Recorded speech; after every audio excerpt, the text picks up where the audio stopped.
To formally begin our program, may we call on the Wing Commander of the 250th Presidential Airlift Wing, Brigadier General Loreto B. Pasamonte, Philippine Air Force, for his welcome remarks. His Excellency, President Ferdinand R. Marcos Jr., thank you for coming, sir. Distinguished guests, ladies and gentlemen, magandang umaga po sa ating lahat. The 250th Presidential Airlift Wing, known as the Bluebirds, demonstrates growth, strength, and resilience. For 56 years, the Bluebirds have ensured the safe air transport of the President, First Family, and other VVIPs. This year's anniversary theme, Bagwis ng Pangulo, ika-56 na taong kaagapay ng sambayanan tungo sa bagong Pilipinas, underscores our unwavering commitment to supporting both the President and the nation. I extend my deepest gratitude to Almighty God, to His Excellency, President Ferdinand R. Marcos Jr., and to our leadership for their guidance and support. I also thank the former King Bluebirds, whose leadership has shaped us into a premier VVIP air transport provider. To all the personnel of the 250th Presidential Airlift Wing, your dedication has earned us numerous accolades. During my 11 months of leadership, we have safely transported the President to remote areas, completing 3,325 sorties, including 226 local and 19 international flights, totaling 4,234 accident-free flying hours, and transporting 76,034 kilos of cargo. We have supported humanitarian missions, conducted 160 scheduled and 590 unscheduled inspections, and maintained a 90% aircraft readiness rate. Our success is driven by teamwork and unity, as reflected in the 11 operational plans we've developed. The pre-anniversary activities further strengthened our Bluebirds family bonds and deepened our community ties through camaraderie, awareness, and charitable outreach. As a flying unit, safety remains our top priority. We have implemented 96 training programs, conducted 62 safety activities, and successfully underwent a 7-day special safety audit by the Civil Aviation Authority of the Philippines. Our commitment to safety is embodied in our motto, Mission First, Safety Always, and reinforced by our comprehensive safety management system. We have also enhanced our operational effectiveness with the introduction of the 250 PAW Operations Handbook and Bluebirds Operations Bulletin, supporting our continuous improvement efforts. Looking ahead, we are excited to utilize the S-70i Black Hawk, acquire the Bell 412 EPX helicopter, and a long-range command and control presidential aircraft for international and regional flights. As we celebrate 56 years of excellence, let us renew our commitment to innovation and excellence. I pledge to drive lasting institutional changes. So once again, I welcome you all and happy anniversary, Bluebirds. Together, we will continue to serve the Philippines with pride and dedication. To God be all the glory. Thank you, sir. Squadron of the Year Flying Flag Glory, Plaque of Merit and Streamer is awarded to 252nd Presidential Airlift Squadron. To receive the award is the Squadron Commander, Lieutenant Colonel Bernardo C. Alibasa II, Philippine Air Force.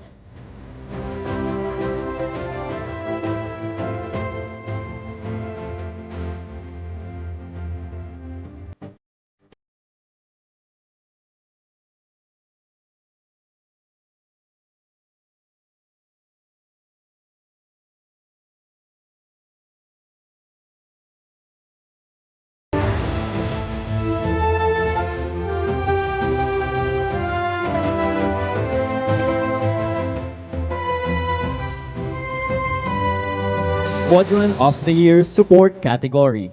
Plaque of Merit and Streamer is awarded to 48 Supply and Support Squadron. To receive the award is the Squadron Commander, Major Jason Paul B. Larisma, Philippine Air Force.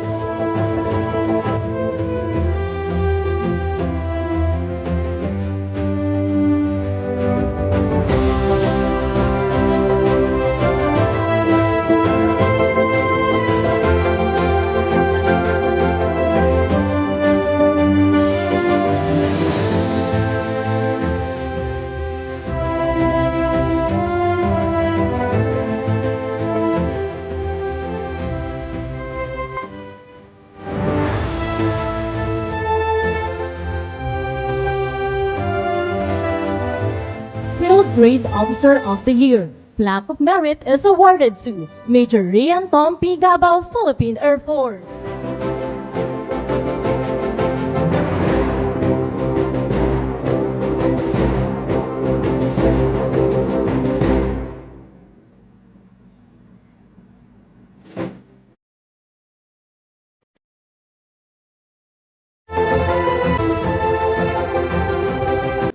Ladies and gentlemen, the President and Commander-in-Chief of the Armed Forces of the Republic of the Philippines, His Excellency Ferdinand R. Marcos Jr.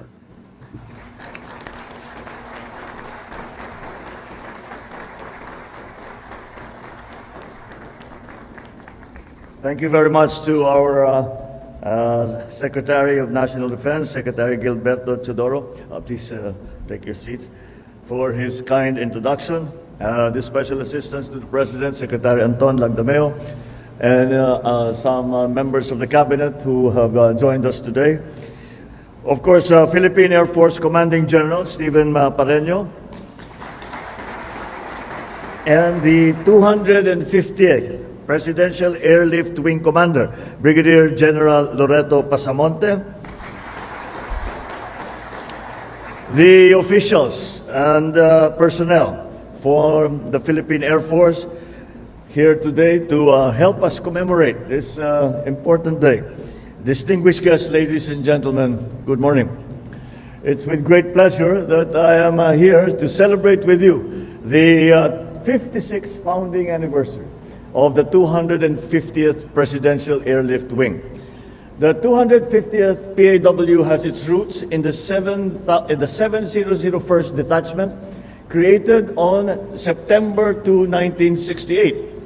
And since then, the 701st Detachment evolved first into what was known to me as the 700 Special Mission Wing, under then the command of General Martel. And ito yung unit na talagang we were as members of the first family that we were only allowed to use was only the 700 Special Mission Wing. And they provided a great service for us and for my father especially. It has now evolved into the 250th Presidential Airlift Wing, which has now served 8 administrations. This milestone demonstrates your dedication to your mandate for more than 5 decades now. And I am fortunate enough to witness this firsthand. Accept my deepest gratitude, not only for ensuring that I am safe in transit, but also for the security, safety that you provide for the first family and our state guests, past and present. Since we started this administration, we have been on 445 flights. These flights represent all that the presidency and the Presidential Airlift Wing stand for. The courage to rise above challenges, the precision of movement, the unshakable trust in the craft and the crew to carry us forward, and the level of excellence and professionalism that you always demonstrate. To Brigadier General Loreto Pasamonte and the former wing commanders who are present here today, we thank you for your perseverance in building a strong culture of safety and of excellence. To our pilots, the Bluebirds, the crew, the maintenance, and administrative personnel, thank you once again for the commitment and professionalism that you have shown in every call of duty. You continue to formulate ways so that I, the First Family, and all the presidents and dignitaries of foreign countries can safely reach our destination. You ensure that we remain steadfast, secure, and moving forward even when the winds threaten to pull us back, as evidenced by your 8,416 accident flying hours since the start of this administration. I could not, I will say this outright, I could not do the job that I do if not for the professionalism and the provision of service that the Presidential Airlift Wing provides. If I cannot imagine, pagka merong bagyo, pagka merong krisis, na hindi ko mapuntahan dahil walang eroplano o hindi lumilipad dahil sinaservice, whatever, hindi mahina yung maintenance, whatever. For the political things, pagpunta ko sa mga LGU, I simply could not do the job that I need to do without the airlift wing available to me. And that is how important the job is that you do. And that is not only directed towards myself, the First Family, and all our VIP guests. But it is an important part. It is an important part of our effort at nation building. So understand, maayos yung aeroplano nyo, yung sound system na lang ninyo may problema.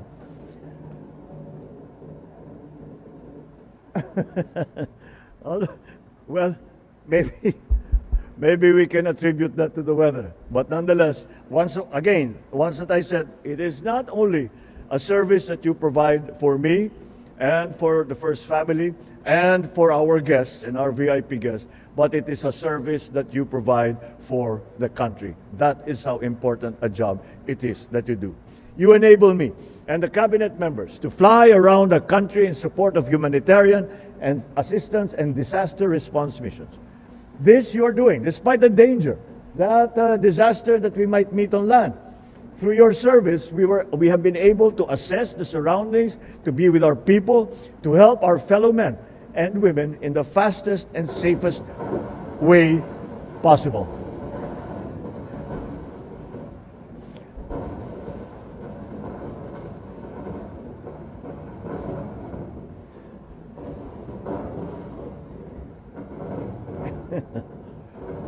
They'll figure it out.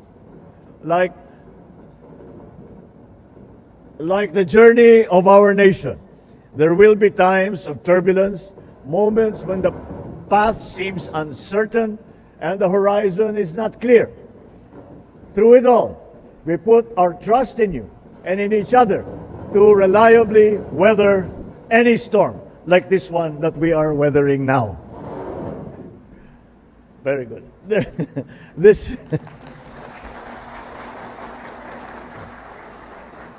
These are the glitches that all of you have to deal with every day.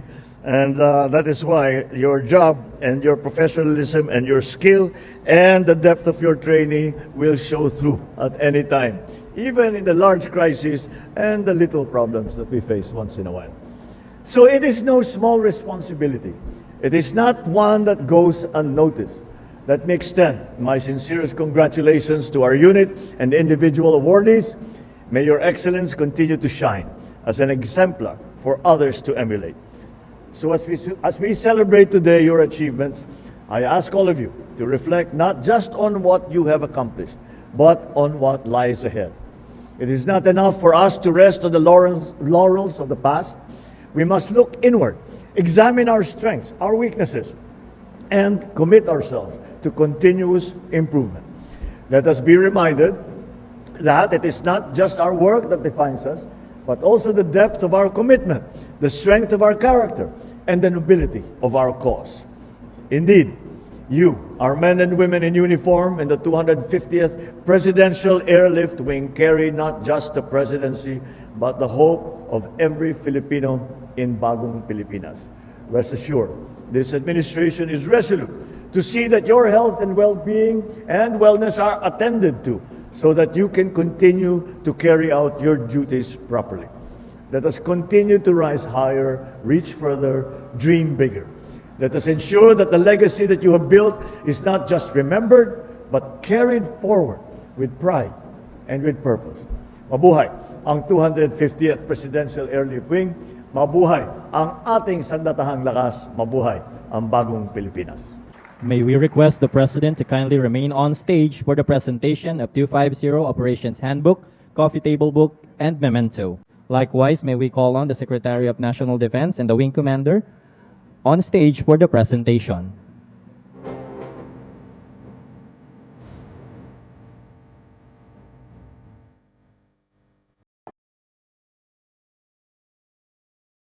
Operations Handbook provides essential guide for wing personnel, covering security, safety, logistics, maintenance, crew, protocols, crisis management, and aircraft operations.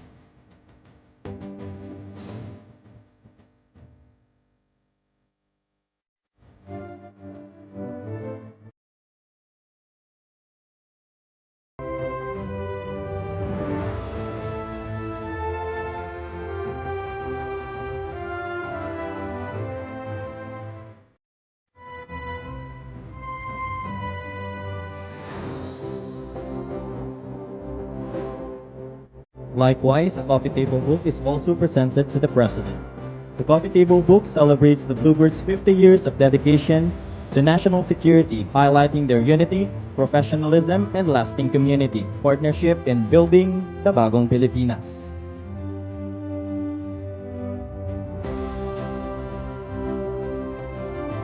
Likewise, a memento is also presented to our guest of honor.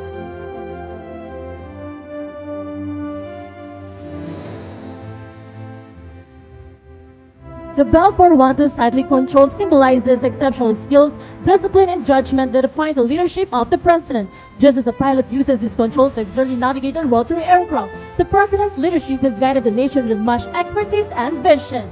Even during the commemoration of the 56th founding anniversary of the 250th Presidential Airlift Wing. Thank you, sir.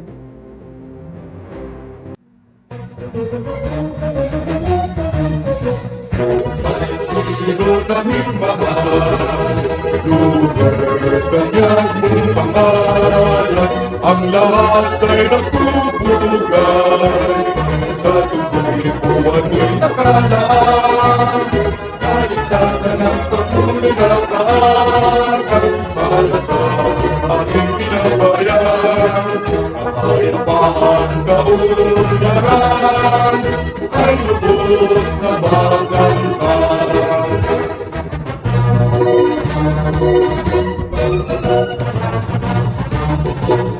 Pagsiro naming mahal, buong mabis ng Pangulo, tandang puntahang buong bayan, maging asya o mundo man, buong Lunes ay ng palawakan, sa ating ay iyong sinumpaan. Ikaw ng buong bayan, Bluebird, ika'y mabuhay. Ikaw ng buong bayan, Bluebird, ika'y mabuhay.